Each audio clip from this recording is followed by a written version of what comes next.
Thank you again for tuning into One Vibe TV. My name is Simon Okelo and you're watching Diaspora Connect. The reason why we are producing this content is to demystify the lives of African immigrants in the diaspora and, to allow our people back home to understand that America is not a place where the streets are full of gold and the taps are not flowing with milk and honey.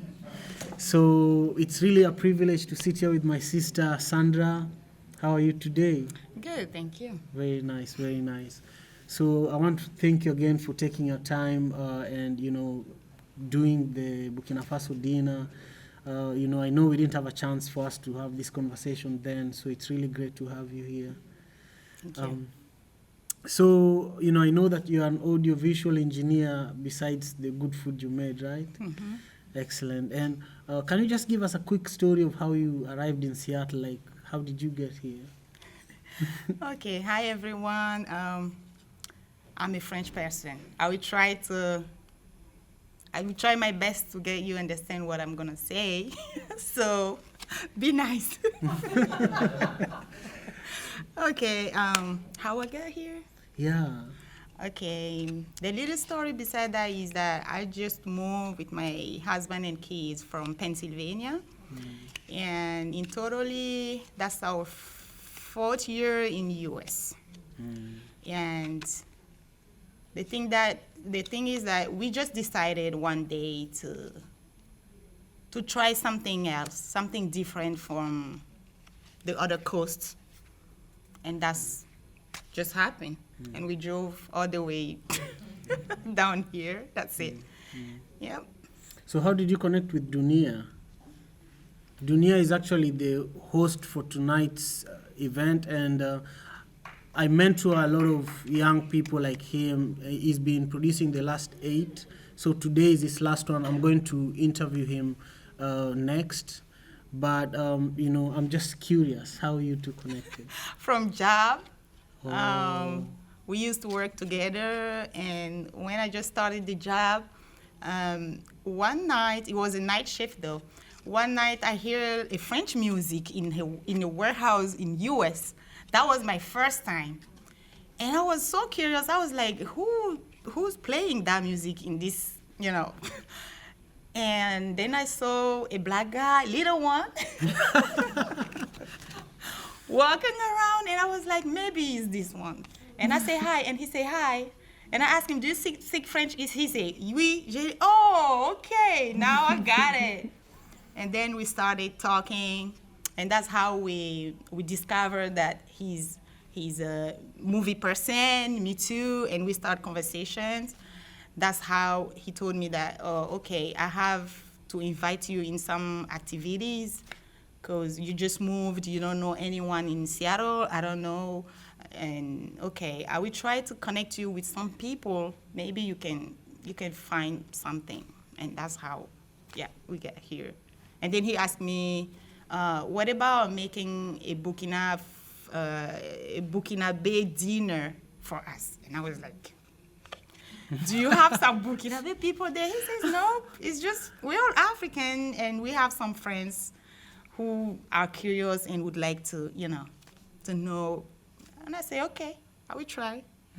Fantastic. Yeah. Fantastic. So, all the dinner we make is really authentic, and most of the time you won't find a Cameroonian restaurant or a Burkina Faso restaurant, and it's really been a privilege building this database of amazing people like you who live in this area. A lot of African immigrants that live in America always, in the morning, like me, when I wake up, I look at YouTube and I watch the news from back home. Mm-hmm. Before I sleep, I watch the news from back home. Right.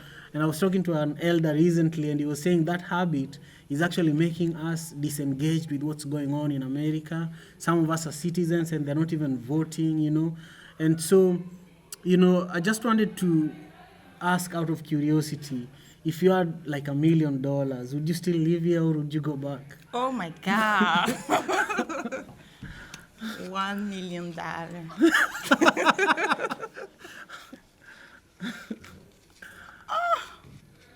That's hard to say. Okay, first of all,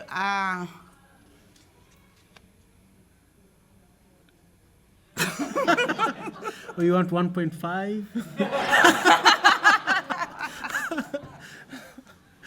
Wow, that's something.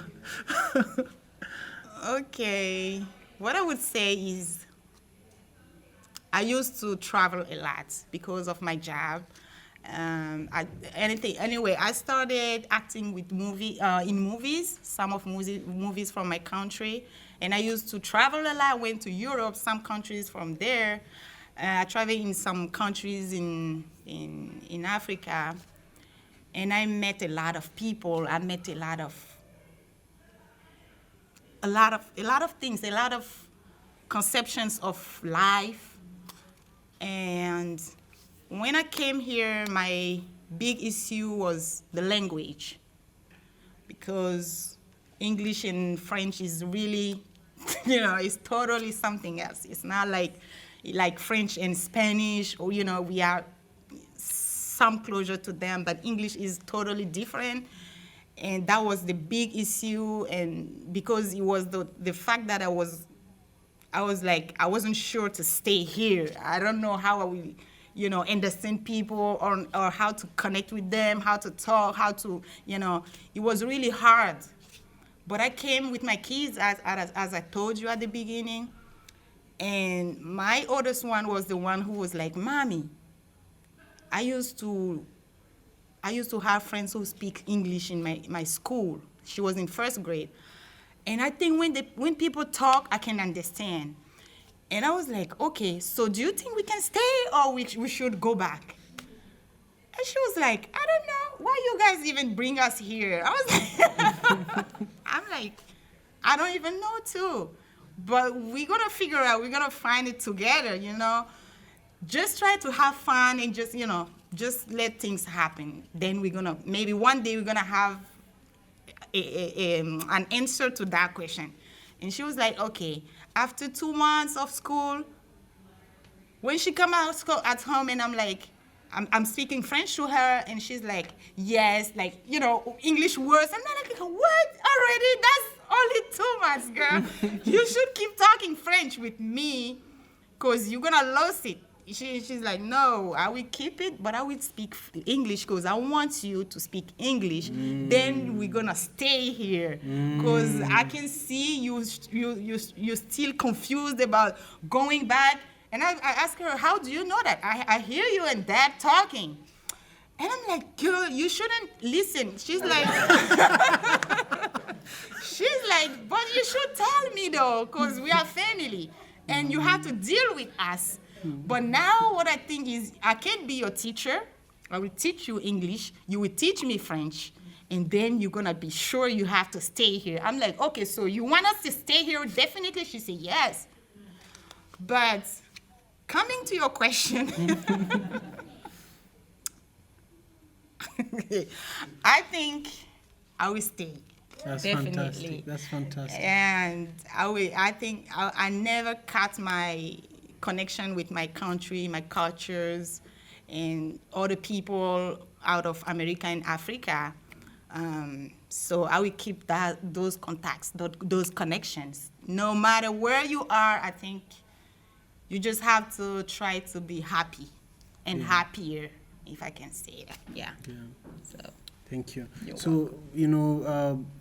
welcome. Thomas Sankara.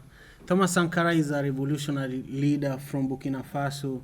He was the youngest president during the period that he was, a leader in Burkina Faso. And within 4 years, he turned a country that was literally becoming a desert into a green, economy. And, he really changed the entire country in 4 years, and then he got assassinated. And now, like Che Guevara and, people like Martin Luther King or Malcolm X, when you talk about them, Thomas Sankara is in that list of people. And now he's more popular than when he was even alive. Mm-hmm. Being connected to somebody like that, and, do you feel proud to be connected to an important figure like that? Of course. Yeah.